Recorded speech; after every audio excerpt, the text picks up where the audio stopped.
Have you ever been crushed by a heavy object? I believe many of you have experienced the feeling of being weighed down and unable to breathe. But what if you were pinned to the ground by someone weighing hundreds of pounds, unable to move? Today, we're going to tell a very tragic story. A 10-year-old boy, due to family changes, was shuffled between multiple foster homes.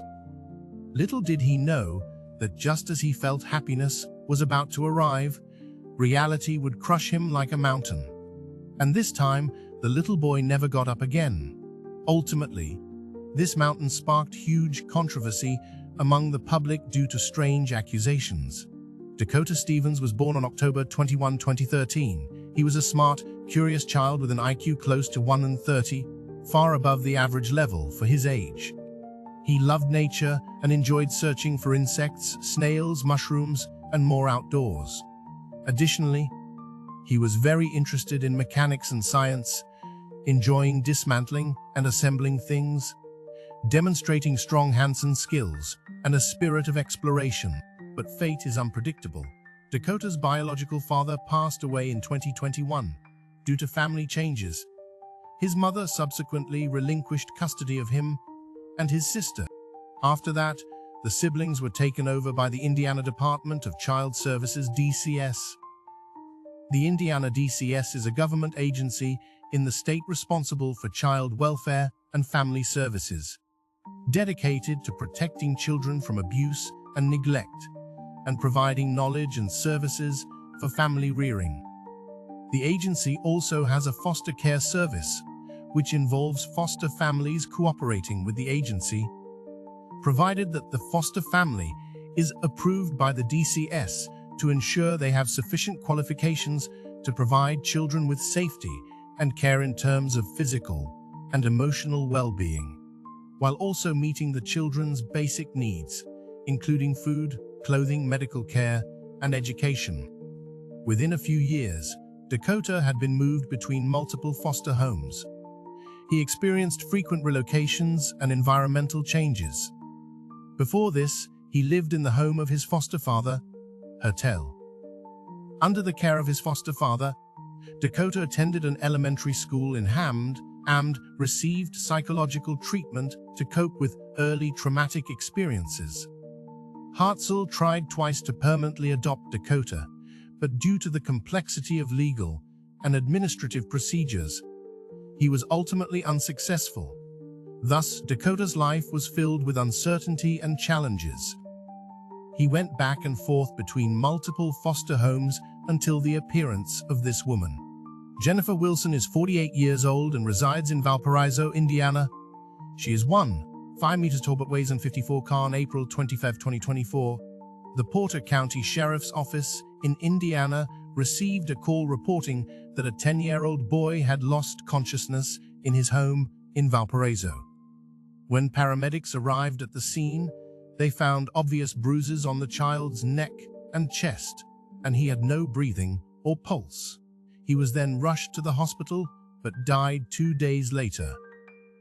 The autopsy report showed that his cause of death was mechanical asphyxia, and the manner of death was determined to be homicide. This boy was Dakota.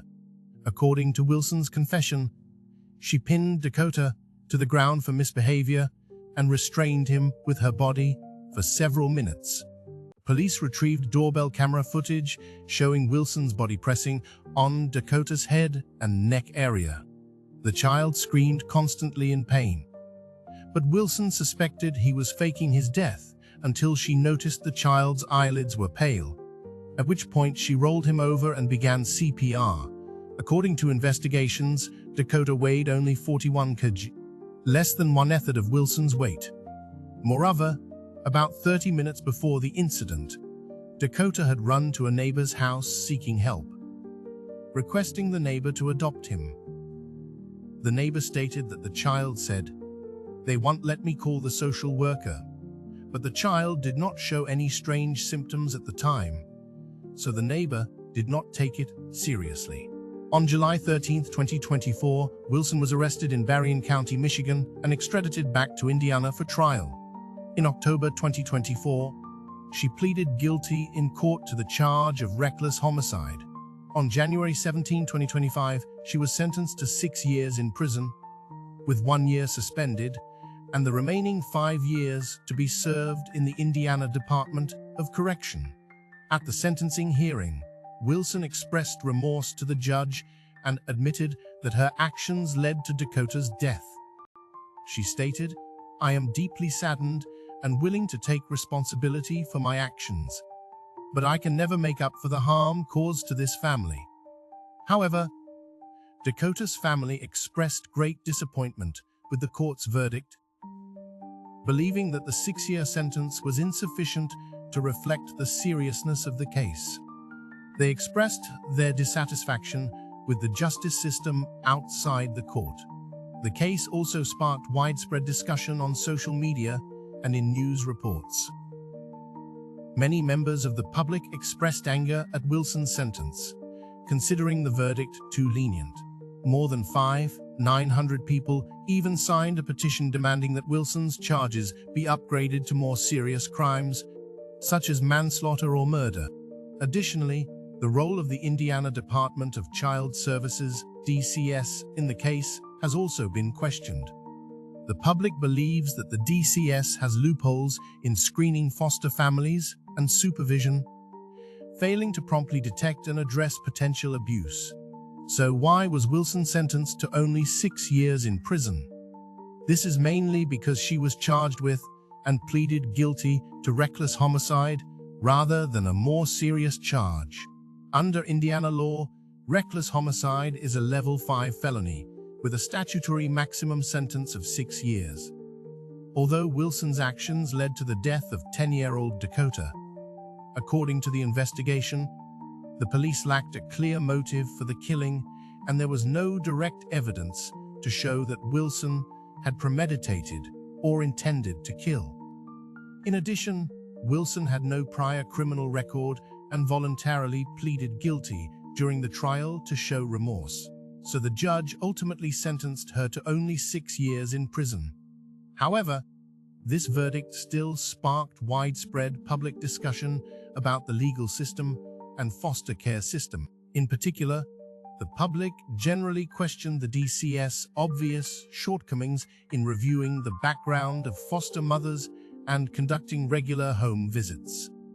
According to investigations, the basic requirements for the DCS to screen foster mothers include being at least 21 years of age, having a stable income and not relying on public assistance, having no felony criminal record in the family, having sufficient space in the residence, with each foster child having at least a separate bedroom and 50 square feet of personal space. And foster parents must also have a valid driver's license and reliable transportation. In addition, they must pass the state-mandated foster parent pre-training and background checks. However, Indiana does not set any rigid restrictions on the physical and mental health of foster parents in its review process. After this incident, current regulations emphasize that the physical health of foster parents must meet the basic requirements for caring for children. If there are health problems, the authorities may require them to undergo additional physical examinations or psychological evaluations. On May 6, 2024, Dakota's funeral was held as scheduled. Mourners recalled his creativity and kindness. His coffin was placed under a huge inflatable shark, symbolizing his love for sharks. Wilson's foster care license was suspended after the incident and formally revoked by the DCS on June 30, 2024. Dakota's family also hopes to promote legislative reform through a law named after Dakota, not only seeking justice for him, but also striving for a safer future for other foster children. Well, that's all for this episode. What are your thoughts on Dakota's death? Feel free to leave a comment below. If you think the video is well made, don't forget to like, favorite, and share.